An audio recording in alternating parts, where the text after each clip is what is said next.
70 ஆண்டுகால திராவிட சிந்தனைகள் தோன்றினதுக்கு பிறகு எப்படி வந்து சனாதன மரபை எதிர்க்கிற அந்த ஒரு கருத்தில் அவங்க வலுவாக முன்வைக்கிறார்களோ, அதே போன்று கடவுள் மறுப்பு இதெல்லாம் முன்வைக்கிறாங்க. ஓகே, இது ஒரு பக்கம். ஆனா அதே சமயத்துல தமிழ் மெய்யியலை அதற்குள்ள இருக்கிற அந்த மெய்யியல் தன்மைய, அதுக்குள்ள இருக்கிற அந்த செவ்வியல் வடிவத்த அவங்க போற்றவும் இல்ல, அதை ஹைலைட் பண்ணவும் இல்ல, கையில எடுக்கவும் இல்ல.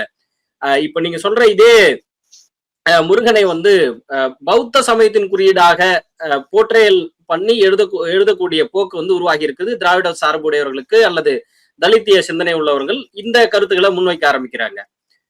கிட்டத்தட்ட சனாதன மரபையும் அவங்க மறுக்கிறாங்க, அதே சமயத்துல மெய்யியலையும் தமிழ் மெய்யியலையும் மறுக்கிறாங்க. நீங்க சொன்ன ஆதி சைவத்துல எப்படி தூய்மையான அந்த ஒரு ஆசிவகத்துடைய கூறுகள் சைவத்தில் மேபி இருந்திருக்கலாம், தொடர்ச்சியாக இருந்திருக்கலாம், அதையும் கூட இவங்க புறந்தள்ளுறாங்க. அந்த ஆய்வுகளை அந்த வகையான பார்வைகளே இவங்க வெளிக்கொண்டு வரவும் இல்ல, பதிவு செய்யவும் இல்லைங்க. இல்ல, புறம் தள்ளுனாங்கன்னு சொல்ல முடியாது. அதுக்கு அதிக முக்கியத்துவம் கொடுக்கல என்பதை நான் ஏற்றுக்கொள்றேன். அவங்க பார்வையெல்லாம் என்ன இருந்துச்சுன்னா, அதுக்கு ஒரு காரணம் இருந்துச்சு, நீங்க புரிஞ்சுக்கணும்.